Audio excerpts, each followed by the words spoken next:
On the third morning after my surgery, I woke up to an empty bedside tray and the knowledge that my car was gone, not stolen, sold. While I lay bandaged and groggy in a hospital gown that didn't close in the back, my son had listened, negotiated, and handed over the keys to the last thing that still made me feel like myself. I'm Lillian Monroe, 71, and that was the moment I knew. I had become something they passed around, like a responsibility. A list item, a task. Subscribe, and tell me in the comments where you're watching from. Thanks. The nurse told me gently, almost apologetically, that your son said it didn't make sense for you to drive anymore. Said it with the same voice you'd use to explain why we turn off the porch light in the daytime, but the truth was, I hadn't asked to stop driving. I hadn't even been consulted. My keys, the little brass ones with the red tag I bought from Walgreens, were just gone. I had been in St. Mary's Medical Center for a minor but stubborn case of diverticulitis. They admitted me after a night of sharp pains, and I figured I'd be back home in a few days, maybe a week. I brought one bag, flannel pajamas, a hairbrush with half the bristles missing, my tattered copy of Angle of Repose. It sat untouched on the tray beside the uneaten jello. I was still waiting on someone to bring me fresh socks. No one ever did. 3 children, 2 daughters and a son. It's the son, Mark, who lives closest 45 minutes away, in a town with a Trader Joe's and big glass gyms. He's always been the doer. At least, that's what his sisters said when they didn't want to come talk to Mark. He handles mom's stuff. Apparently, my car was mom's stuff. It was a 2009 Honda Accord, forest green, with a small dent on the back right fender where I'd reversed into a garbage can in 2017. The leather was cracked, and the AC only worked when the car had been running for 10 minutes, but it was mine. That car had carried me to PTA meetings, to funerals, to Walgreens for milk I didn't need. When I drove it, I still felt the shape of my younger self. I had left it in the hospital parking lot, just 2 floors below my room, and now it is gone. Not even a conversation. Just a nurse handing me a folded-up note on flimsy paper from the front desk that said, in my son's handwriting, "Sold the car, Mom, makes more sense. Rest up, M, makes more sense." I read it 3 times before folding it and placing it underneath the untouched jello. The silence in the hospital room was loud after that. You don't expect betrayal to sound like anything, but it does. It has a tone, a pressure in the air, a kind of thinness. I laid back in the adjustable bed and stared at the fluorescent panel light above me, flickering slightly at the corners, and I thought, so this is how it starts. You don't notice when your voice starts fading to background noise. Not at first. It's a gradual thing, like dimming the lights, one bulb at a time, until you're just scenery. I hadn't cried. Not yet. Not even when the orderly wheeled in my lunch and asked me how I was doing, and I said, "I think my car is gone," like I'd misplaced a pen. I didn't cry when the nurse adjusted my IV drip. I didn't cry when my son texted me a smiley face emoji later that evening. But something inside me shifted, like a weight being lifted, but not in the comforting way. It was the weight of being needed, and it was gone. I think the moment you stop being necessary is the moment your real life begins, the life no one talks about, the one that exists in the shadow of everyone else's plans, the shadow life of mothers, grandmothers, women who gave up careers to wipe runny noses and remember birthdays that never get remembered back. Lying in that hospital bed, I realized I had become a thing to manage, not a person to visit, a thing. When I was discharged, 5 days later, Mark picked me up in his Tesla, the electric one that smells like mint gum and ambition. I sat in the passenger seat, holding my tote bag like a child's backpack, and stared out at the road I used to know. He didn't ask if I wanted to drive. He didn't mention Honda, and I didn't ask. Instead, I sat quietly and counted the stop signs we passed, like mile markers to a life that had quietly slipped from my hands while I wasn't looking. That night, I slept on a new twin bed he'd set up in the back room of his house, the one that used to be the playroom. No photos, no books, just beige walls, a single window, and a chair that was too modern to be comfortable. He said it was temporary. They always say that. I used to iron his shirts with starch and lavender water.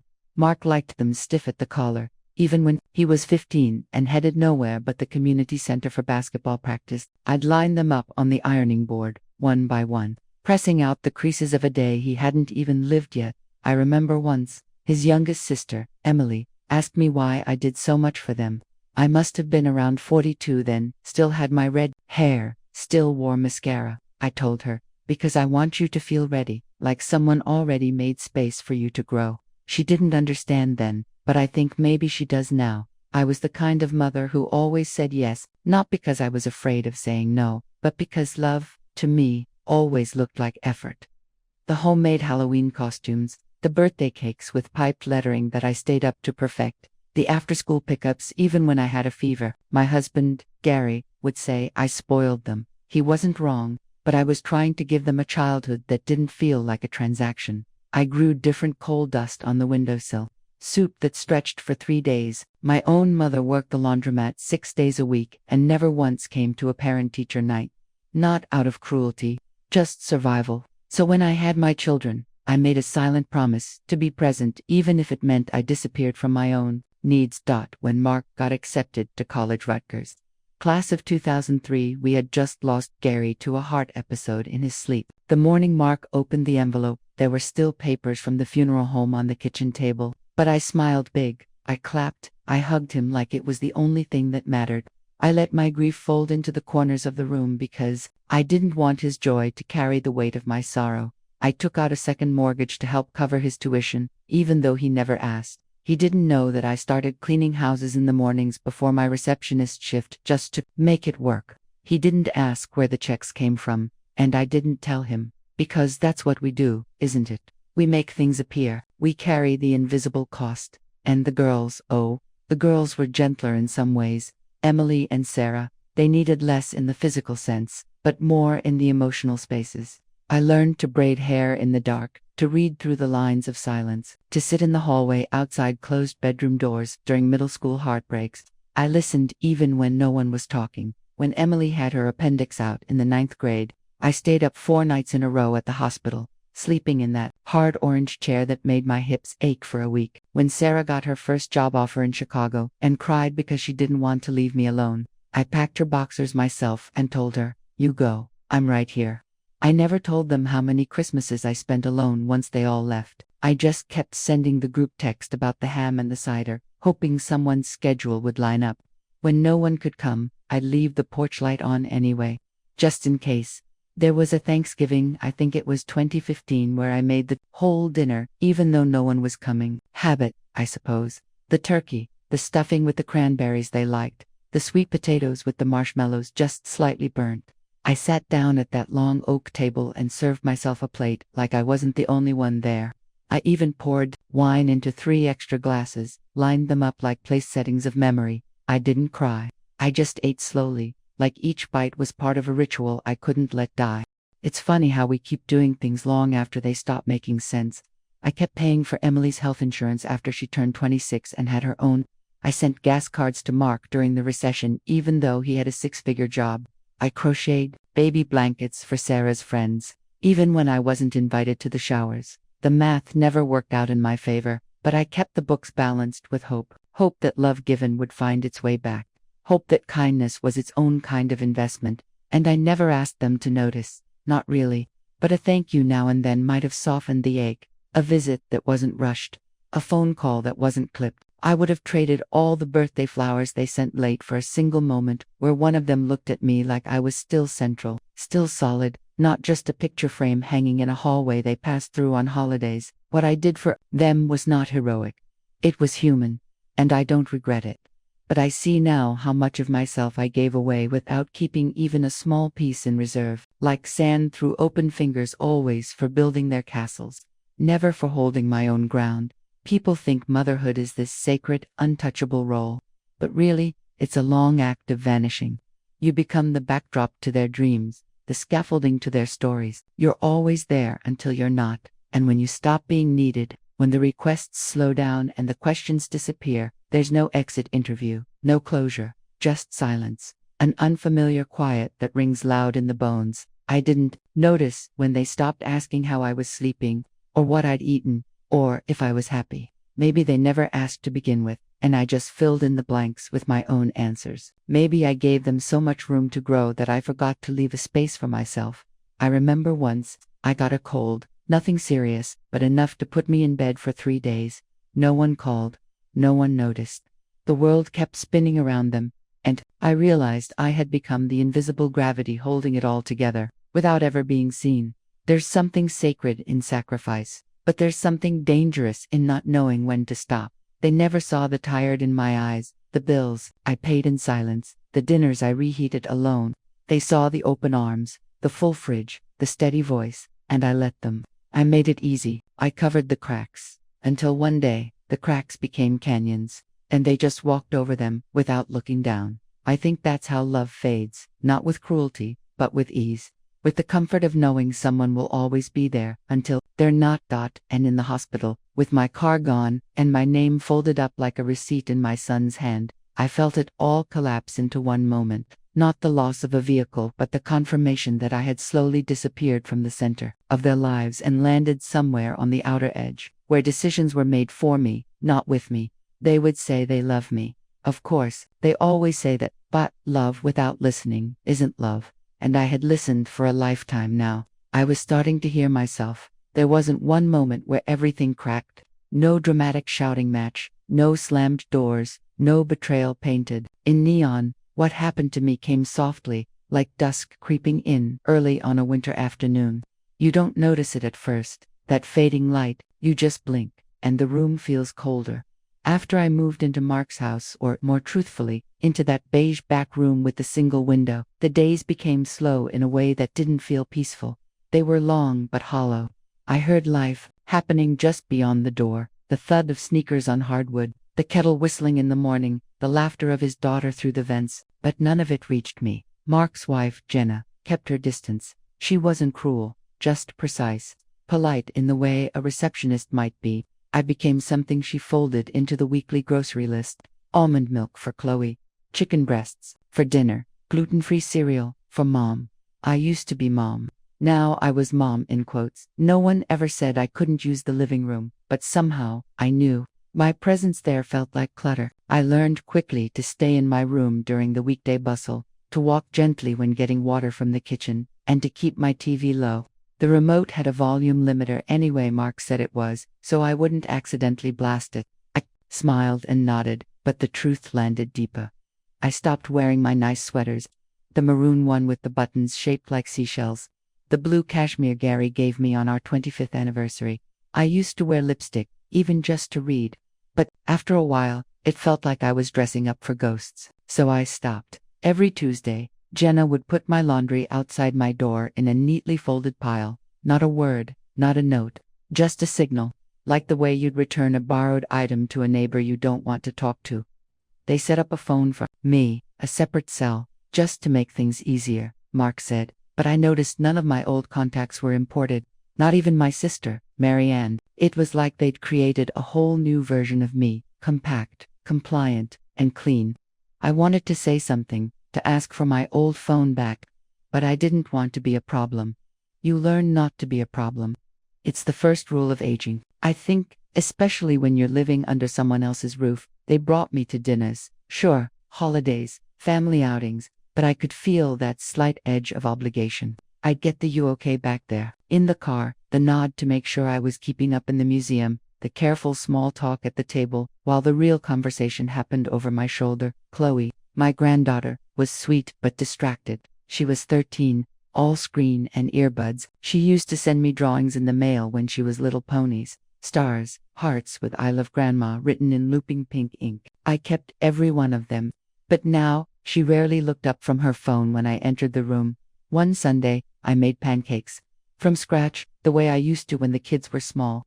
I rose early, found my old recipe tucked in my wallet, the one with extra nutmeg, the way Sarah liked.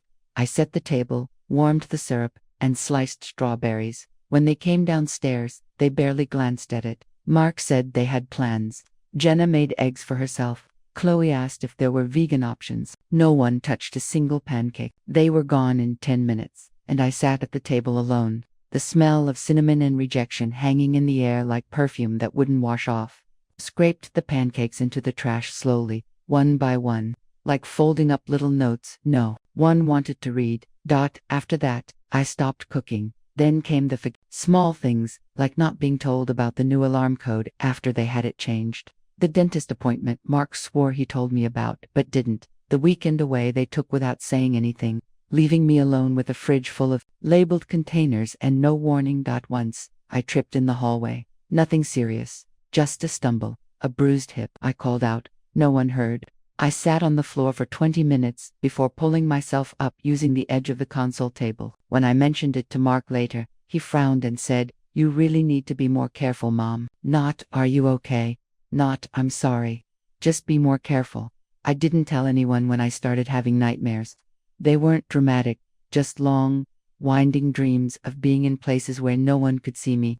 Stores where I called out and no one answered. Houses with no doors. Roads that looped back on themselves. I'd wake up damp with sweat, unsure if I'd ever truly been asleep. Some nights, I'd walk the backyard when the house was quiet. Slippers on wet grass, cardigan wrapped tight.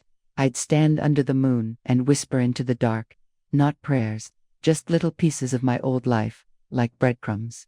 Gary used to mow lawns on Sundays. Emily had night terrors until she was 8. Sarah once told me she'd name her daughter after me. I whispered those things because if I didn't say them out loud, I feared they'd disappear entirely. Like maybe I had made them up. Like maybe I had never really mattered. The final quiet hurt came during Chloe's birthday party. They held it at one of those trampoline parks. Loud music, neon lights, a sea of teenage noise. I sat at a corner table, clutching a paper plate and smiling like it didn't hurt. Mark barely introduced me to the other parents.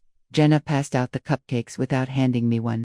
When it was time for the family photo, they took one with the three of them, Mark, Jenna, Chloe, then another with friends, then another with cousins. No one asked me to be in it.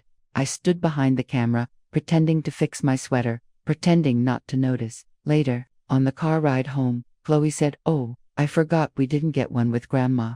Mark shrugged. Jenna said, "Next time," and just like that, I was erased. Not cruelly, not intentionally, just quietly. It's the quiet that gets you, not the arguments, not the slammed doors, the silence, the slow disappearance, like fog swallowing the edges of everything you once knew.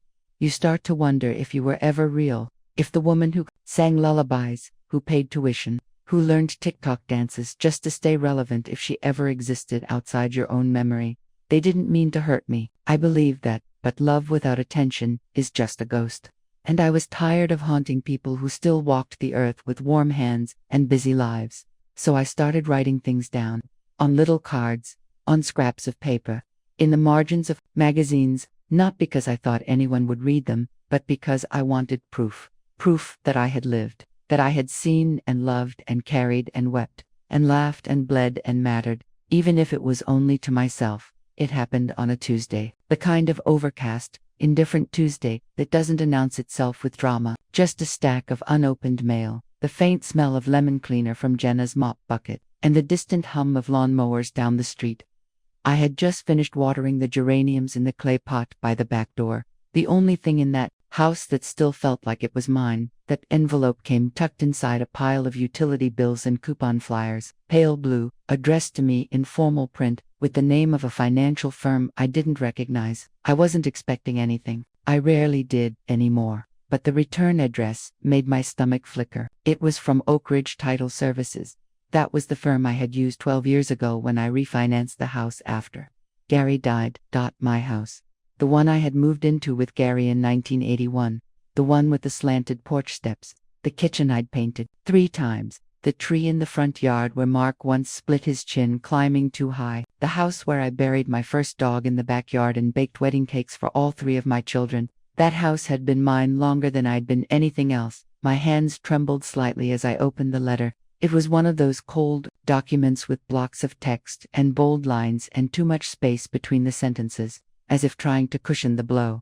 Asterisk, asterisk. This letter is to confirm the finalized transfer of deed and title as processed on asterisk, asterisk. I didn't finish reading right away. My brain snagged on the word transfer. I blinked, reread. The language was careful, legal, and sterile, but the meaning was unmistakable. The house had been sold, not listed, not pending, not considered, sold. I sat down hard on the edge of my twin bed, letter still open in my hand, and stared at the speckled wall across from me.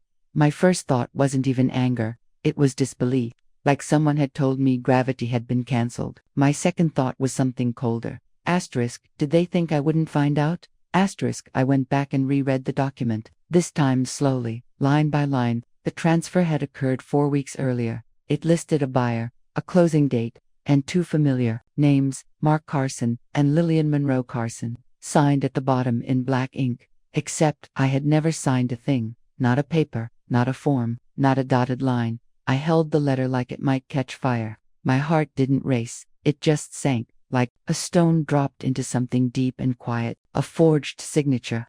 My signature. I remember staring at it for a long time. The L was wrong. Tulupi. The M had a crooked middle stroke. It was a child's imitation of an adult's name close enough to pass. If no one looked at closely, I didn't cry. That surprised me. I just sat there, the way you might sit after a long walk, realizing you've gone too far in the wrong direction. That night, I didn't sleep. I laid under the thin throw blanket Mark's wife had folded at the foot of my bed and stared at the ceiling. The light from the hallway leaked under my door in a dull golden line. I could hear the television from the living room, muffled by walls, but unmistakably the soundtrack of people living a life that no longer included me. In the morning, I made tea, sat at the table, waited. When Mark finally came into the kitchen, fresh from a run, sweat on his temples, he smiled and said something about the weather. I looked at him and thought, this boy once held my hand through a fever. This boy once cried when he lost his blue stuffed rabbit. Now he had sold the home his father built, his mother maintained, and his sisters had left pieces of themselves in, and didn't think I needed to know. I didn't bring it up, not yet. I just watched him pour his protein powder into a blender and whistle to himself. The blender roared, and I felt something inside me settle into place, not with rage, but with clarity, a kind of resignation, like stepping back from a puzzle you've worked on too long and realizing the missing piece was never there to begin with. Later that week, I found out more. Quiet digging, subtle questions. I learned the house had been sold to an investor company, a rental management group that specialized in transition properties, and that the proceeds of the 6-figure check had been deposited into a joint account. Joint. That word hit me like cold water. I hadn't authorized a joint account in years, but my name was still on old papers. Power of attorney documents from when I had that gallbladder scare in 2018. I'd signed them out of trust.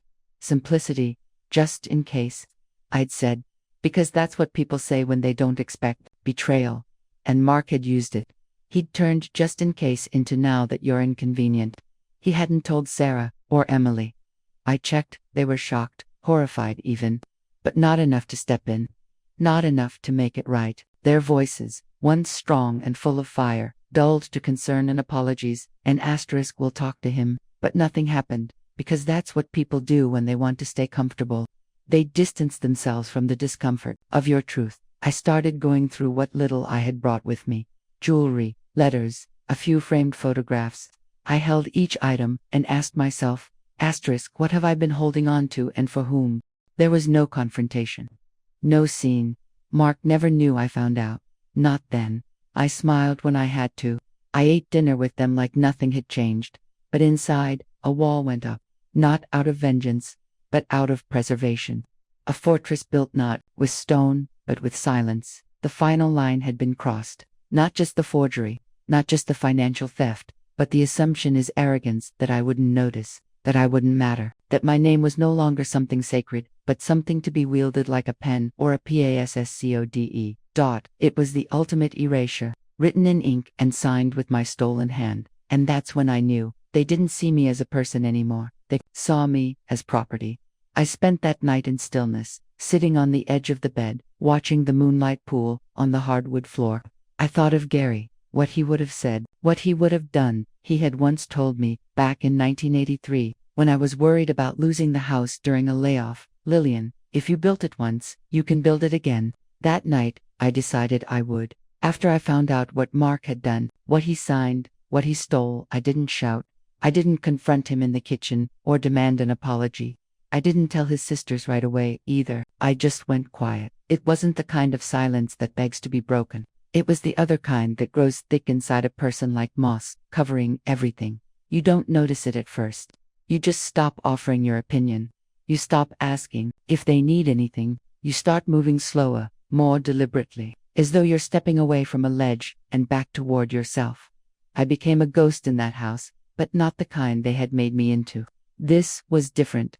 This was the kind of ghosts that watches, records, remembers. Mark would ask if I needed anything, and I'd say, no, thank you. Jenna would suggest going out for lunch, and I'd smile politely and say, maybe another time. Chloe didn't notice at all. I had become background noise, and now, I was pulling the volume all the way down. I began to save everything, receipts, documents, and my mail. I got a small box and slid it under my bed. In it, I placed the letter from Oak Ridge Title Services, a copy of my old deed, and a folded napkin with a number written in pen. A lawyer, recommended by an old friend from choir, someone who used to handle elder estate disputes. I haven't called him yet. I just kept the number. That was enough for now. There was power in withholding. I'm not reacting. Because silence, I realized, made them uncomfortable. Not loud silence, not sulking. Just absence. Absence of my smile. Absence of my approval. Absence of effort. I used to smooth their world like fresh linens now. I let the wrinkles show. I kept a journal. Not every day, but often enough. Little notes, fragments. He didn't meet my eyes today. Dinner was salmon again. Overcooked. No one asked how I liked it. Sarah sent a text. Said, hope you're okay. That was the whole thing. The days were long, but not unbearable. Something about the silence gave me shape again. I remembered who I had been before I was folded into everyone else's needs. I remembered that I once played piano, badly, but with heart. That I had dreams of becoming a history teacher once. That I liked crossword puzzles. Not for the challenge, but for the rhythm. Sometimes, I took walks in the early morning, before anyone was up, just around the block. The air was cool, and the sky hadn't decided who it would be yet. I'd pass the same two houses every time, one with a rusted wind chime that made a hollow sound, the other with a mailbox painted like a ladybug. I liked the quiet predictability of it. I liked not being needed. One afternoon, while they were out shopping for Chloe's back-to-school supplies, I opened the closet in my room and pulled out the one thing I had never unpacked. A shoebox full of old bank statements, Gary's pension information, and some checks I'd tucked away over the years. Birthday money I never spent. Reimbursements for things I paid for without asking. Refunds a few hundred here and there. It wasn't much, but it was something. I opened a new account in my name, quietly. I used my maiden name, Lillian Monroe, no Carson attached. I deposited what I had, and I didn't tell anyone. I didn't even write it down. I memorized the routing number like a prayer. The thing about being erased is, once you realize it's happened, you start to see all the ways you participated in it. All the ways you handed over your power, one favor, one sacrifice, one it's okay at a time. And so I started collecting pieces of myself again. I visited the library, just once at first, then again the next week. I found a community board with a flyer about a senior writing workshop on Thursdays. I tore off the bottom strip with the contact number. Didn't call right away. Just held on to it that weekend. I went to a Goodwill and bought myself a new coat. Nothing special, navy wool, with big buttons, but it fits.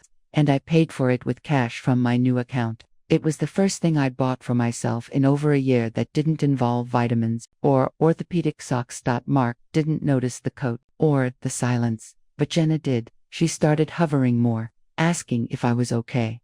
Bringing me tea I didn't ask for, mentioning things like family dynamics and how stress affects memory. I could feel her trying to name my quiet, to diagnose it, but I offered nothing, because it wasn't sadness, and it wasn't confusing, it was a strategy.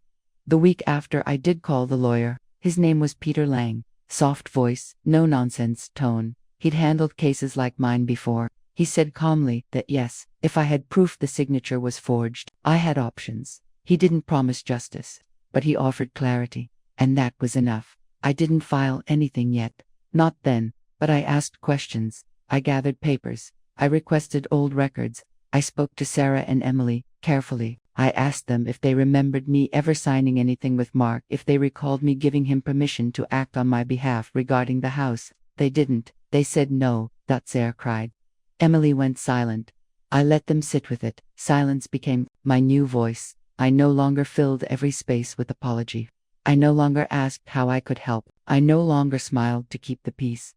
And the more I withdrew, the more they noticed. Mark started asking questions, sensing the shift. You okay, Mom? You seem quiet. I looked at him and simply said, I'm just thinking more these days, and I was thinking about every time I gave more than I got, every time I allowed myself to be nudged into a corner. Out of love, out of guilt, out of tradition, but love should not ask you to disappear, not even for your children, especially not for your children. I began to write lists, not groceries or chores, but of things I wanted to do again. 1. I play piano. 2. Go to the beach, alone. 3. Eat in a restaurant without worrying about prices. 4. Write a letter to someone from the past. 5.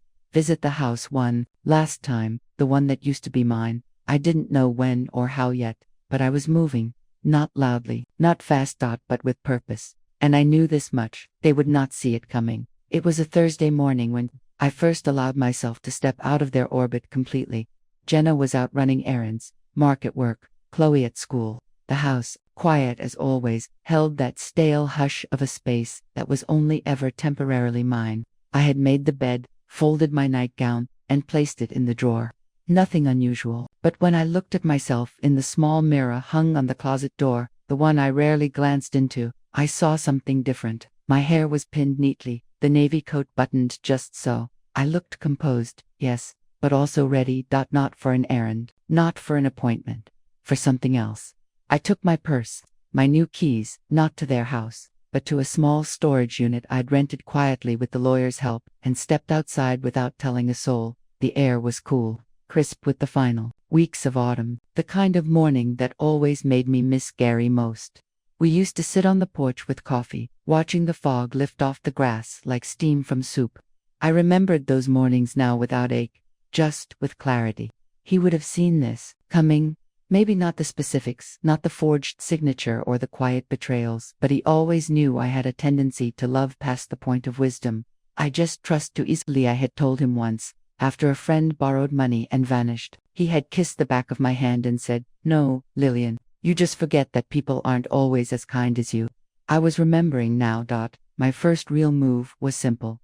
I met with Peter Lang in person.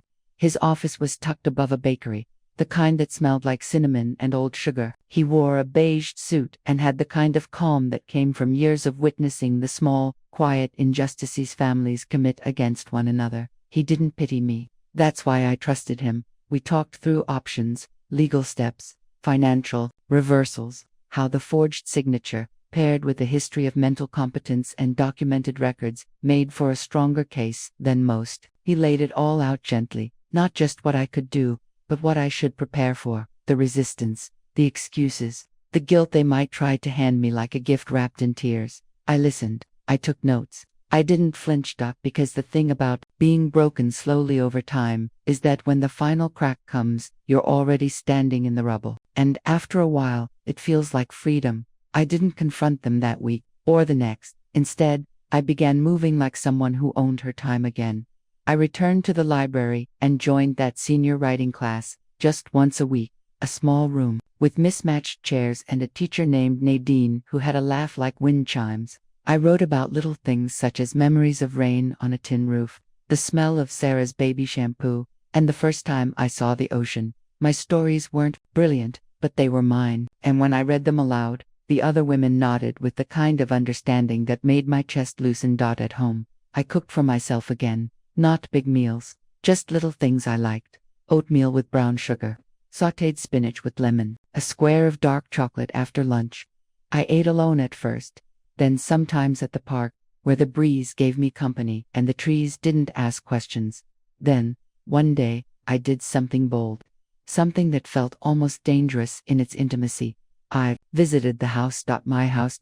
It had been nearly 8 months since the transfer. The new owners were quiet renters, a couple in their 40s, with no children and a soft-looking golden retriever that barked once and then wagged its tail like we were old friends. I stood on the sidewalk, coat buttoned, scarf tight around my neck, and simply looked. The porch steps had been fixed. The shutters were painted gray. A new mailbox stood where mine used to tilt slightly to the left. But the bones were the same.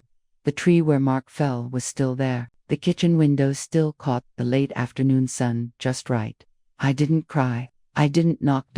I just stood there and said goodbye properly, not to the structure, but to the version of myself that had lived inside it, the one who thought loyalty guaranteed protection, who believed motherhood was a shield against erasure. The truth was simpler. Love without boundaries becomes servitude, and I had served long enough. 2 weeks later, I filed. Peter handled it delicately, precisely. Mark was served notice at his workplace. Jenna called that night, frantic, accusatory.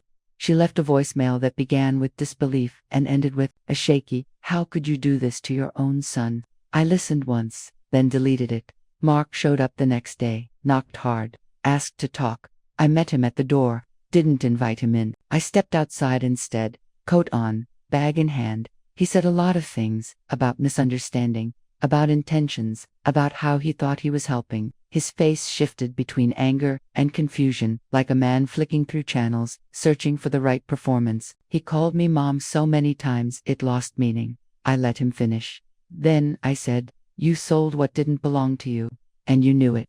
Just that. He stood there for a moment, stunned by the quiet of it. I walked past him, didn't look back. That night, I stayed at a friend's, a woman from the writing group named Alice, whose husband had passed and who kept an extra room for guests. We drank weak tea and listened to old records. She didn't ask for details. She just handed me a blanket and said, "Rest." And I did. That it wasn't dramatic. It wasn't cinematic. It was just movement, forward, away from the versions of myself I'd outgrown, toward something softer, something unburdened.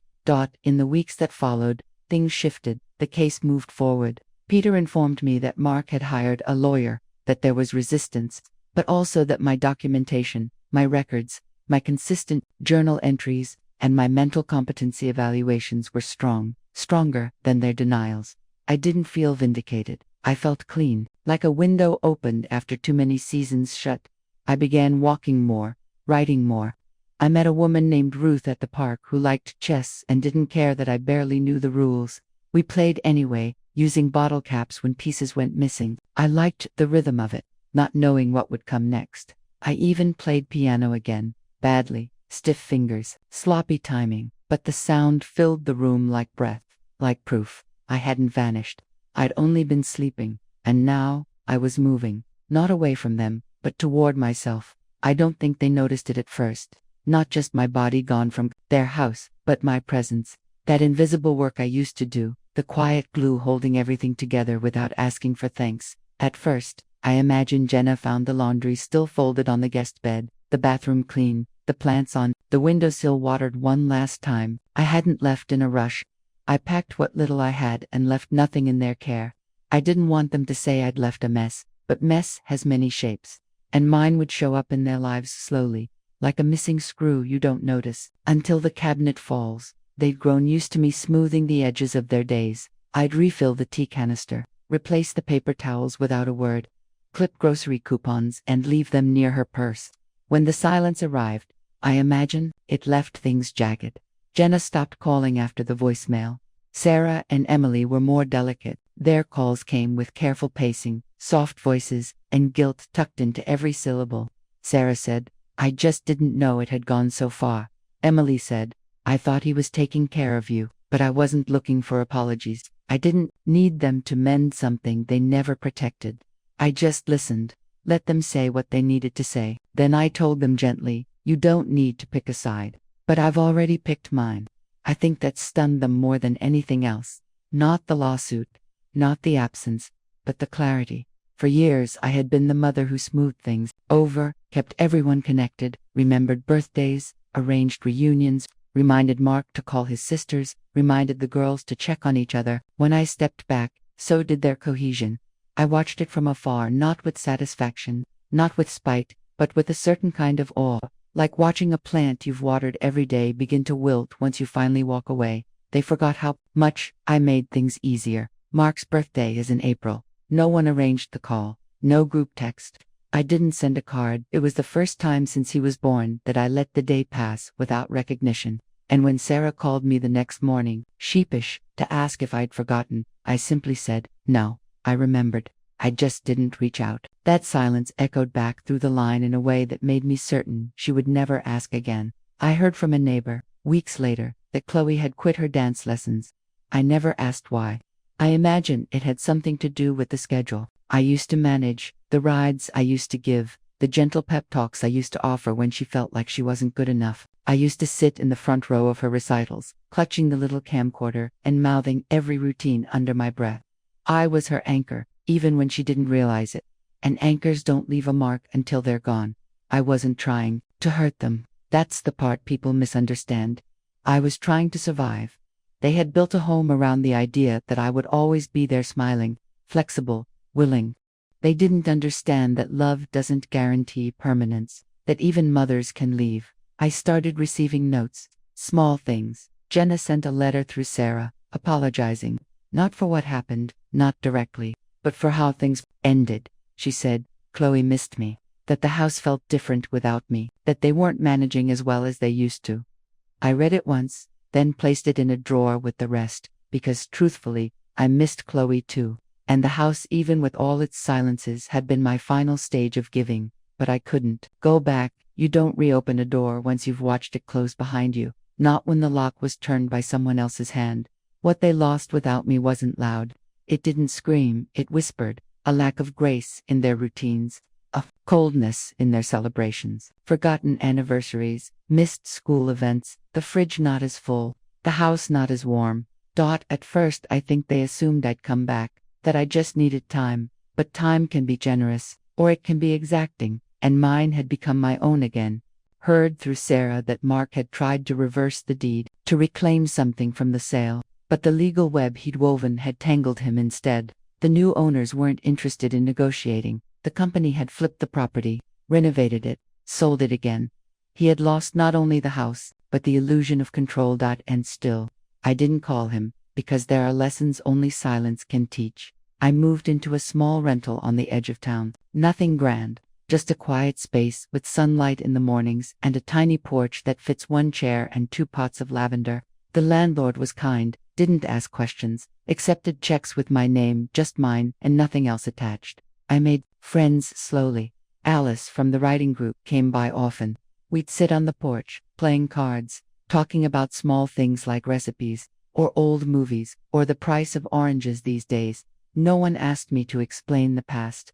That was the gift. One evening, while making tea, I looked around my small kitchen and realized I hadn't thought of Mark in days, not because I was punishing him, but because my life had grown full of other things, my stories, my choices, my peace. They lost the version of me that never asked for anything. They lost the woman who remembered what everyone liked on their toast, who stayed up late sewing hymns, who filled the gaps with her own spirit just to make their lives easier. They lost the mother who would have given her last good years to the comfort of her children, and I lost the illusion that they saw me. Sometimes, what we grieve isn't the people, it's the image we hold of what we meant to them. And once that image breaks, there is no going back. I wish them well, truly. I hope Chloe dances again. I hope Jenna finds space to soften. I hope Mark sits alone one morning with coffee and understands, for the first time, what it feels like to miss someone who was always there until they weren't. Because absence isn't always punishment. Sometimes it's just the shape of truth finally being honored. And that, I've learned, is its own kind of love. The letter had been sitting at the bottom of my writing drawer for 3 months before I finally opened it again. I'd written it late one night, in early spring, when the air still held a bite and the windows trembled softly in their frames. I didn't write it to send. I didn't even plan to keep it. But my hand moved, and the words came, and by the end of it I realized something had shifted. It was addressed to myself, not the self who sat sipping tea in that little rental apartment on the edge of town, but the one who had stood quietly in her son's hallway with her hands clasped and her voice fading. The self who'd nodded along while decisions were made without her. The woman who used to dream in color but had learned to live in grayscale. That's who the letter was for. I unfolded the paper. It had creases now, and a slight stain from a teacup I must have placed on top by accident. Still, the words were legible, written in my uneven script, the ink smudged in places where I must have paused too long. It read, ***, Dear Lillian, you do not owe anyone your silence. ***, just that first line made me pause. I could still feel the weight of it pressing into my chest, the truth of it reverberating like the low note of a piano held too long. I kept reading. ** Asterisk, asterisk. You were not born to be background. You were not made to be the invisible thread that binds without being seen. You are not a placeholder, not a spare chair at their table. You are not an afterthought. You are not a favor they grant. Asterisk, asterisk. I don't know how long I stood there in my little kitchen, reading those lines. The paper shook slightly in my hands, but I wasn't crying. Not really. My tears had become rarer in recent months, not from numbness, but from something sturdier. Acceptance, maybe. Or the quiet peace of someone who had already walked through fire and come out clean. The letter went on. Asterisk, asterisk. You bent yourself into 1,000 shapes to make sure they had room to grow. You answered every call. You filled every gap. You disappeared in pieces and they let you. Asterisk, asterisk. There was a kind of steadiness in those lines, a rhythm that felt like breath, like I had finally exhaled something I'd been holding for decades. I walked to the porch, letter in hand, the soft wind tugging at the edges of my sweater. The lavender in the pot beside me was beginning to bloom again, small purple buds, stubborn against the chill. I sat, folded the letter in half, and looked out over the quiet street. I had written that letter not to heal a wound, but to mark it. Sometimes we write not to remember, but to understand. And in writing to myself, I saw the full arc of who I'd been and who I was becoming. The woman who had once settled for scraps of kindness now sat in sunlight, choosing her own peace. The letter continued. Asterisk, asterisk. They mistook your patience for permission. They mistook your stillness for weakness. They mistook your love for obligation. But you are not theirs to define. Asterisk, asterisk. A breeze picked up, lifting the corner of the page like an invitation. I held it tighter. There was a paragraph near the end, shorter, more like a whisper than a sentence. Asterisk, asterisk. You can forgive them, but don't forget yourself again. Asterisk, asterisk. Forgiveness was never the hard part. I had forgiven them long ago, not because they deserved it, but because I deserved to be free from the weight of what they did. Anger is a fire that burns in both directions. I'd let it smolder for years, disguised as endurance, hidden beneath casseroles and check-ins and holiday decorations. Letting go of it didn't mean I was okay with what happened. It just meant I was no longer willing to carry it. I set the letter on my lap and let my gaze drift to the clouds above. They moved slowly, lazily, like nothing in the world was urgent anymore. In the weeks since filing the case, since moving out and claiming my quiet life had taken on a new texture. There were still moments of grief, not for the house, or even for Mark, but for the version of me that had waited so long to speak. That woman had held so much, too much, and she had been worthy all along. I read the last lines of the letter, written in firmer script. Asterisk, asterisk. You are allowed to begin again. Even now, especially now, begin with a whisper, and then keep going. Asterisk, asterisk. I placed the letter back in the drawer that evening, not hidden, just placed gently, where it could rest but not be forgotten. I didn't need to read it again. The words had already become part of me. 2 days later, I burned it, not in anger, in ceremony. I took it to the park, where the fire pit behind the picnic shelter was still warm from the morning hikers. I stood alone, fed the pages in piece by piece, watched the ink curl into smoke, watched the fire take what it needed. When it was gone, I sat for a while and watched the embers fade. The warmth lingered on my hands like a blessing. Some letters aren't meant to be kept. They're meant to be written, read, and released. Back home, I placed a clean sheet of paper on the table, and I wrote a new letter. This one not to myself, but to someone I hadn't spoken to in nearly a year. Chloe. It was simple. Just a few lines. Asterisk, asterisk. I'm sorry. I disappeared without saying goodbye. Sometimes adults get things wrong too. I hope you're still dancing. I still remember your first recital. You were magic. Love, Grandma. Asterisk, asterisk. I didn't mail it. Not yet. Maybe not ever. But I needed to write it.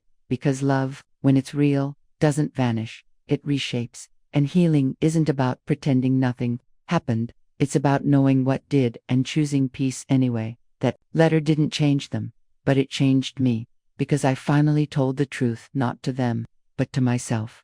And that was the beginning of everything. The mornings come soft now. I wake without an alarm. No school drop-offs.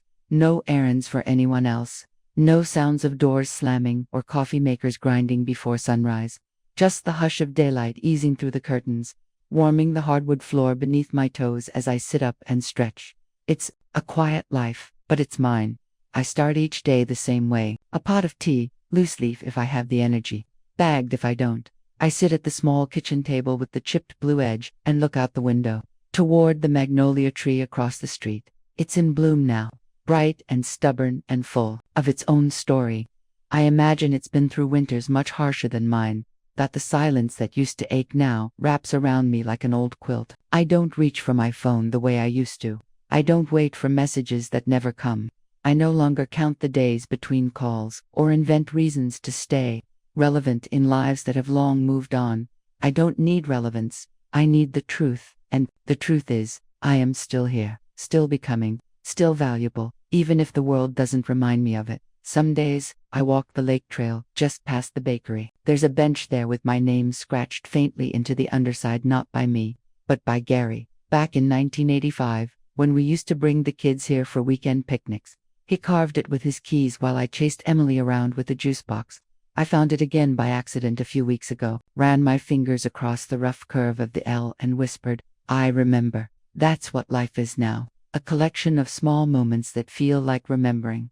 I volunteer once a week at the church library. Nothing grand. I restock shelves, dust off hymnals, and help Mrs. Keene label old cookbooks.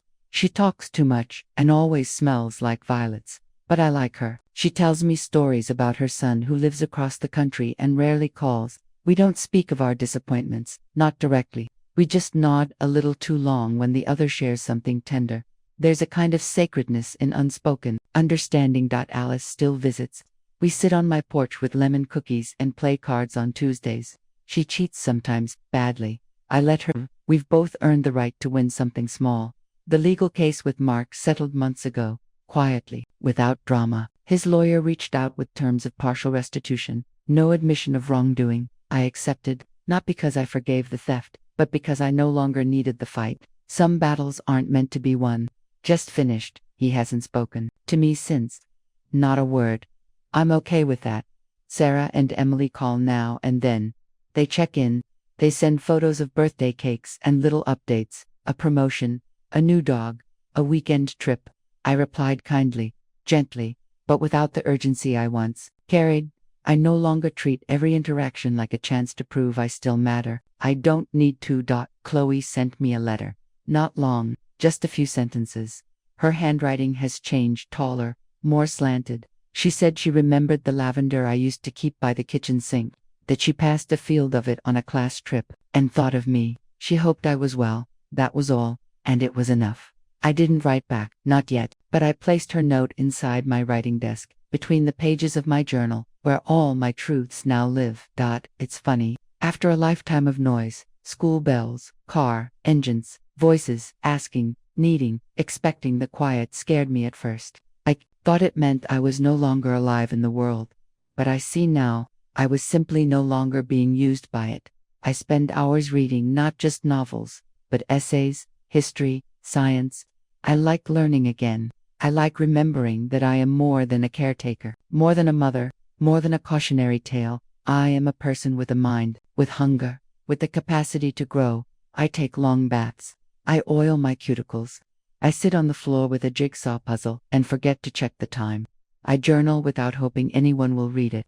I write my name in full at the top of the page. Lillian Monroe. Not mom, not grandma, just Lillian.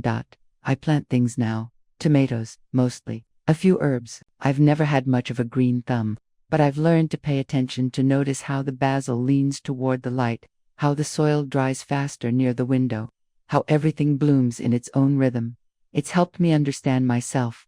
I'm not angry anymore.